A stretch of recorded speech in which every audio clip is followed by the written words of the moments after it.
재능은 있지만 집중하지 못한 아이라고 이렇게 제목이 돼 있고, 초등학교 4학년 남자 학생인데 검사를 했더니 사고력 창의력 적은 영재라고 해서 이제 그런데 수업 시간에는 집중을 잘 못하고 태도적인 지적을 많이 받으신다고 했었고, 그 다음에 이제 수학 문제를 풀 때 식을 거의 쓰지 않고 연산도 암산으로 많이 한다고 이제 하시네요. 그래서 시험에 테스트를 보면 편차가 좀 많이 심하고, 그 다음에 이제 학원 대형 학원을 갔을 때 수업 태도 때문에 좀 지적을 많이 받아서 이제 좀 대형 학원 보낼 엄두가 안 나시고, 그래서 열심히 안 하는 것도 아닌데 결과가 좋다가 나쁘다가 하니까 좀 안타깝기도 하고 답답하기도 하신다고 하셔서, 일단 검사 결과 사고력 창의력 쪽은 이제 좋다고 하시는데 수업 태도 때문에 큰 학원을 못 보내겠다고 이제 지금 하셨거든요. 그래서 지금 저도 이 애들 가르치다 보면 애들이 좀 수업 시간에 좀 이렇게 돌아다니고 뭐 이런 애들 있잖아요. 막 잘 집중 못하고 이런 애들. 그래서 큰 학원을 좀 다니기에는 좀 힘들지 않을까, 현재가 상황이. 상황별로 네. 생각하면. 그래서 요즘에 뭐 초등학생 애들 집에서 많이 엄마표 수업도 많이 하시고 아니면 좀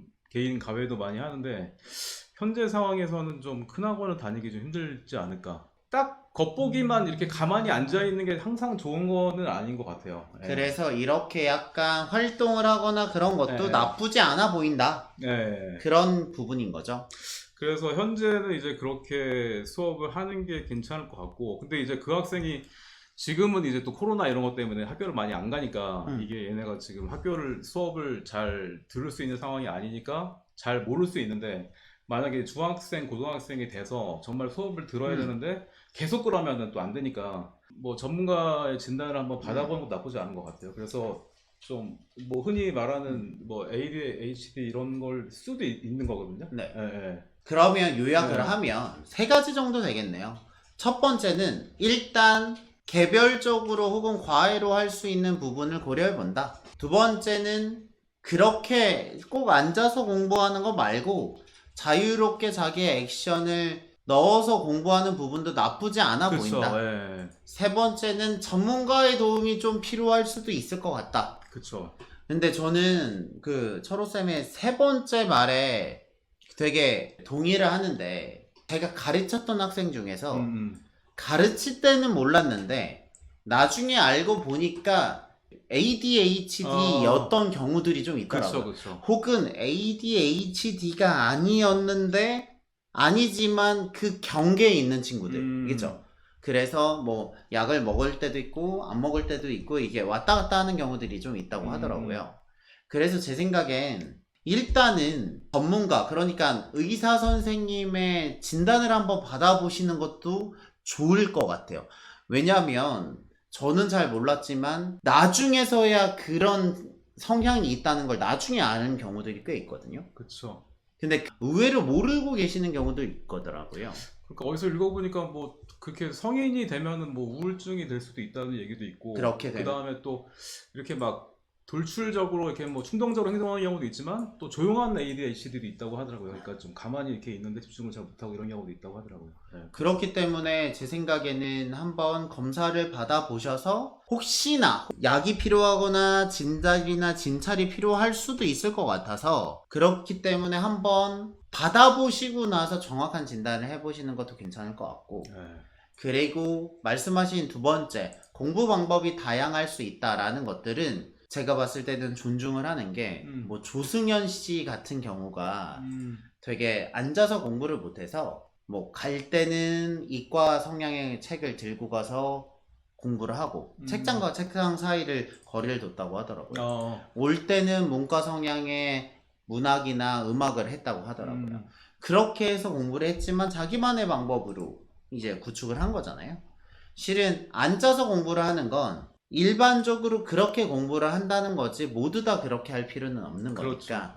근데 라인을 그렇게 가시면 그러면 끝까지 그 학생의 스타일을 지속할 수 있는 방법이나 환경을 꼭 생각해 보셔야 되는 것 같기는 해요. 그러니까 그게 중고등학교 올라가면은 좀 힘든 것 같아요. 그러니까 초등학교 때까지는 뭐 홈스쿨도 그쵸. 가능하고 한데 계속 학년이 올라갈수록 그게 좀 어려울 수 있죠. 꼭 그런 게 아니어도 제 말은 그 뒤에 그 스타일을 유지할 수 있는 방법을 고민해 보시는 것도 좋을 것 같다 라는 말씀이고요. 이제 솔직히 남자애들 같은 경우에는 이게 정상적으로 떠들어서 산만한 건지 그 ADHD인지 뭐 구분을 하는 게 아주 명확하지는 않기 때문에 그리고 애들이 만약에 어린 학생 같은 경우는 너무 가만히 앉아 있는 게 오히려 이상할 수도 있는 것 같아요. 그렇기 이게. 때문에 이게 자연스러운 영역이기 때문에 그런 부분을 한번 고민해 보시면서 한번 다양한 루트에서 방법을 생각해 보시면 어떨까 싶기는 해요. 제 생각에는 그 올라가면 이런 성향의 친구들이 확실히 불리한 건 맞는 것 같아요. 그렇죠. 왜냐하면 고등학교 과정 선행만 올라가면 답을 쓰거나 풀이를 쓰는 게 오래 걸리고 길기 때문에 무조건 불리한 건 맞습니다. 그러니까 이게 어떤 식으로든 그 학생의 스타일을 존중해주든 어떻게 하든 방법을 찾아서 올라가지 않으면 나중에 되면 조금 어려운 건 사실인 것 같아요. 그리고 고등수학 자체가 양이 많아서 진짜 무슨 토론식으로 수업을 하고 이러기가 그때는 정말 좀 쉽지 않은 것 같아요. 쉽지 않죠. 대치동캣을 유튜브 시청하면서 아이 풀이 과정 적는 방법을 찾았다고 하시네요. 아마 저 포스트잇 적고 이게 붙이는 방법을 생각하신 것 같네요. 오, 감사합니다. 도움이 되었다니 다행이네요. 아니, 어제 회의 시간에도 말씀하셨었는데 네. 과정 쓰는 거. 저 나중에 이거 유튜브 찍으려고 하는데 저희 애들 이번에 시험 단원평가 봤거든요. 진짜 그런 애들이 아니었는데 시험지를 보니까 답안지가 진짜 많이 좋아졌어요. 저 그래가지고 되게 감동하면서 봤거든요. 제가 보니까 한 2달 정도 걸리는 것 같아요. 여러분들 생각하시면 기억나세요? 제가 포스트잇 좋아요하고 만들었어요 라고 한 지가 대충 한 2개월 정도 되거든요. 그러니까 그 말은 제가 전면적으로 도입한 지 한 2달 혹은 3달 정도 됐던 것 같은데 2달 좀 넘게 이게 성과가 나오는데 2-3달 정도 걸리는 것 같아요. 근데 저희가 저희 애들이 이게 시험을 보면 저희 애들이 그 반이 지금 9명이거든요. 9명 중에 6-7명의 답지 스타일이 비슷해요. 그러니까 이게 한두 명이 원래 가지고 있는 재능의 영역이 아니라 그쵸. 연습의 영역이다라는 생각이 들어가지고 저는 그게 훨씬 더 좋더라고요. 그러니까 모범 답안에 가까워지는 점. 애들이. 그러니까 모범 답안이 아닐 수도 있고 길 수도 있고 퀄리티가 높을 수도 있고 낮을 수도 있는데 요 방향 그대로 가면 결국에는 퀄리티가 좋아져서 채워지겠구나라는 생각이 좀 들더라고요.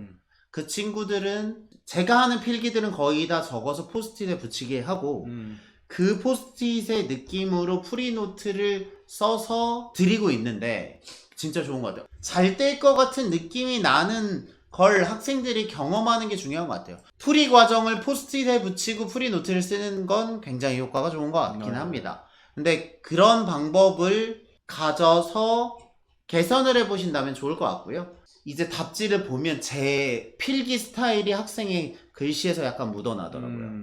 그러다가 이제 좀 더 익숙해지면 자기만의 스타일로 가는 거 아닌가라는 생각이 듭니다.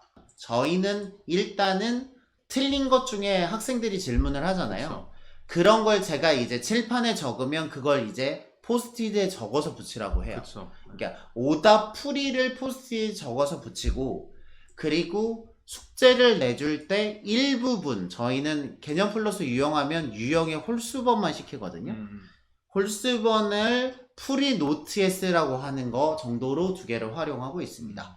그러니까 꼭 틀린 문제가 아니라 다른 아이들이 질문하고 선생님이 풀어주신 거 이런 걸 다 다시 한번 자기가 맞은 것도 써보면서 그게 다 되는 것 같아요. 핵심은 선생님의 필기를 보고 원래는 노트에 적거나 아니면 눈으로 보고 이해하는 것들을 자기의 손으로 적은 다음에 그 결과물을 문제집에다 붙이면서 그 결과물을 모아보는 연습을 하는 게 나중에 실전에 가서도 좀 적응이 되는 것 같더라. 근데 이게 샘플이 한두 명이 아니고 제가 가르치고 있는 9명 전부에서 나온 느낌이니까 괜찮은 것 같아요.